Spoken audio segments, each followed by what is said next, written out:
Good morning students, class 10। फिर आपके साथ एक न्यू टॉपिक के साथ हिस्ट्री का, और न्यू टॉपिक जो है मेकिंग ऑफ इंडियन लेबर। इसके पहले का जो टॉपिक था मैंने वो पढ़ाया कि how the Europeans converted the African people into the labour. कैसे अफ्रीकन पीपुल को उन्होंने लेबर में कन्वर्ट किया। They have used the different types of tricks. जो ट्रिक मैंने आपको लिखकर बताया था उस ट्रिक को उन्होंने यूज किया, और जो लार्ज लैंड के ऑनर थे अफ्रीका में और जिनके पास large number of livestock था, सभी लेबर में कन्वर्ट हो गए। तो इस तरह उन्होंने अफ्रीका में लेबर में कन्वर्ट किया। अब हमें पढ़ना है making of Indian labour. Labour का यहां पर कन्वर्ट करना है। इंडियन में उन्होंने इंडियन पीपुल को कैसे मोटिवेट करके या फिर कैसे लेबर में कन्वर्ट किया होगा, इसके बारे में पढ़ना है। तो इंडिया में सेम टाइम उन्होंने क्या किया, कॉटन इंडस्ट्रीज को क्लोज किया। अब सोचते हैं कॉटन इंडस्ट्री को कैसे क्लोज किया। तो कॉटन इंडस्ट्री क्लोज हुआ इसलिए कि जो यहाँ पे कॉटन का प्रोडक्शन होता था, इस कॉटन रॉ कॉटन को ये टोटली यहां से इंग्लैंड ले जाते थे, और there lack of the cotton supply to the Indian cotton industry. Indian cotton industry को कॉटन का सप्लाई बंद हो गया, तो कॉटन इंडस्ट्री कोलैप्स हो गया।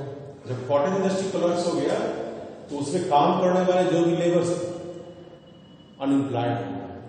सो they were that time in search of the job. Wherever the job, जहां कहीं भी जॉब मिले वो जॉब की तलाश में थे।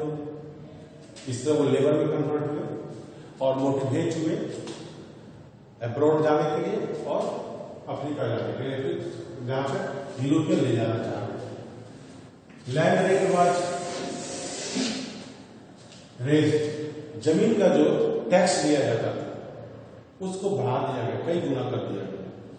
जब कई गुना कर दिया गया तो लैंड प्रोडक्शन, एग्रीकल्चर और cultivation was not profitable.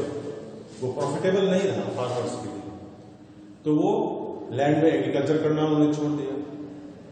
Maximum land में से रेंट के रूप में ले लिया जाता था, that was not profitable.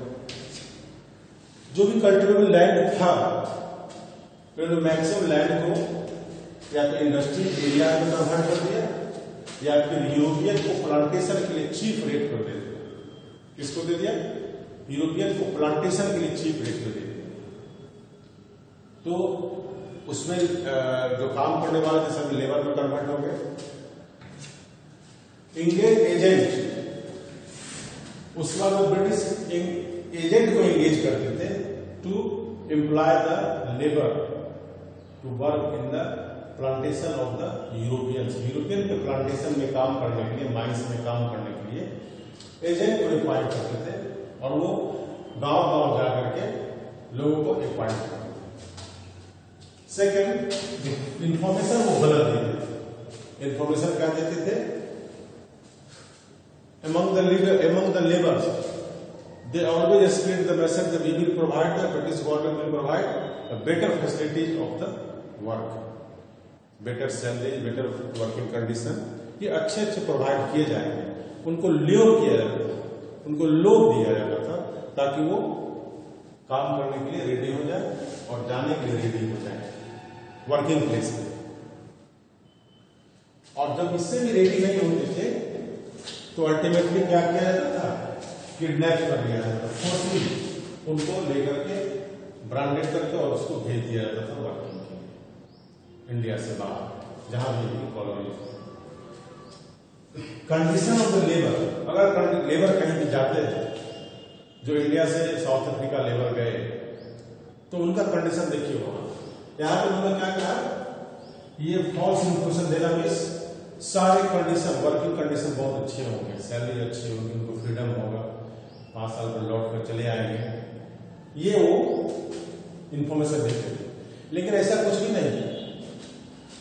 Labour का कंडीशन, हार्श कंडीशन में वहां जीना पड़ रहा था। जहां पे वो काम कर जाते थे माइंस में या प्लांटेशन में, they have to live in harsh condition, कठिन परिस्थिति में रहना पड़ता था। उन्हें किसी प्रकार का राइट नहीं था या राइट से मतलब है कि वो उस प्लांटेशन से या फिर माइल से बाहर निकलकर घूम नहीं सकते थे, किसी से मिल नहीं सकते थे, या जल्दी वहां से लौट नहीं सकते थे। अगर आप भागने की कोशिश करते हैं, और वो भागते भी थे जंगलों में लोकल पीपल से मर्ज करने के लिए, पकड़ा जाने पर हार्ड पनिशमेंट उसे दिया जाता था। तब मजबूरन ये जो लेबर्स थे न्यू लाइफ जीने के लिए उन्होंने स्टार्ट कर दिया हुआ था। कैसे? वहां के लोगों से इंटरमिंगल होकर के, लोकल पीपल से इंटरमिंगल होकर ब्रांडिंग और new culture and old culture दोनों को मिला करके वो वहां पर जीना स्टार्ट कर दिया। आप कह सकते हैं लोकल पीपल से मिल करके और वहां के कल्चर ट्रेडिशन को एक्सेप्ट करके अब उन्होंने जीना स्टार्ट कर दिया। वहां थोड़ा सा एग्जाम्पल देख लीजिए इसके लिए जुड़ा हुआ। त्रिनिदाद टोबैगो जो आप जानते हैं, वहां पे एक एनुअल फेस्टिवल था मुहर्रम। अब वहां इस मुहर्रम में ऑल द रिलीजियस पीपल सभी मिल करके उसको इस तरह मनाना स्टार्ट कर दिया, उसका नाम कन्वर्ट करके होसे कर दिया। क्या कर दिया? होसे कर दिया उसका नाम। उसी तरह कुछ हमारे जो देश के लेबर गए थे स्पेशली यूपी और बिहार से, वो वहां जाकर के और वहां के लोकल म्यूजिशियन से मिलकर के उन्होंने एक नए तरह का म्यूजिक को जन्म दिया और उसको हेडिंग करने वाला था बॉब मार्ले, जिसने उस म्यूजिक का नाम दिया चटनी म्यूजिक, उसने इसका नाम दिया। तो इस तरह करके जो हमारे देश के जो लेबर थे उनको एक तरह से हमारे देश के जो फार्मर्स थे पीपुल थे उनको लेबर में कन्वर्ट करने का काम यूरोपियंस ने किया ऐसे। तो ये भी एक ट्रिक ही था। ट्रिक के थ्रू उन्होंने क्या किया? लेबर में कन्वर्ट किया ताकि वो माइंस में और प्लांटेशन में काम कर सके। जैसा कि मैंने आपको पहले बताया, अफ्रीका में उन्होंने क्या किया? डिजीज स्प्रेड कर दिया, उसके लाइव स्टॉक डेथ कर गए, सारे लाइव 90% डेथ कर गए थे। उसके पहले उन्होंने क्या किया? इनहेरिटेंस लॉज वो लागू कर दिया। इनहेरिटेंस लॉज में था कि जो एल्डेस्ट सन होंगे वही सारे प्रॉपर्टी का ऑनर होगा, बाकी सारे भाई को या फिर बाकी सारे जो चिल्ड्रन होंगे उनको कोई प्रॉपर्टी नहीं मिलेगी। तो rest of the children will convert into the labour. तो उसी तरह इंडिया में, और इस सिस्टम को नया नाम दिया गया न्यू सिस्टम ऑफ स्लेवरी। क्या नाम दिया गया? न्यू सिस्टम ऑफ स्लेवरी, इसका नाम दिया गया।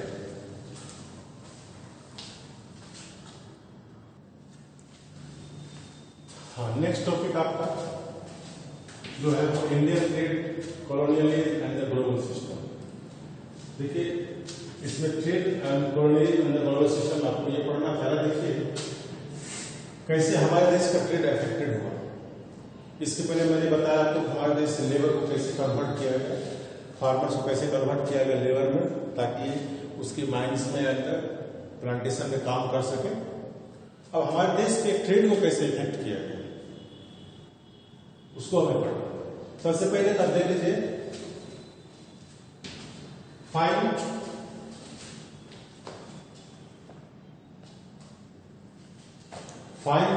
क्लॉथ, फाइन कॉटन क्लॉथ या फिर फाइन कॉटन जो हमारे देश का प्रोडक्शन था वो स्पेशली यूरोप को एक्सपोर्ट होता था।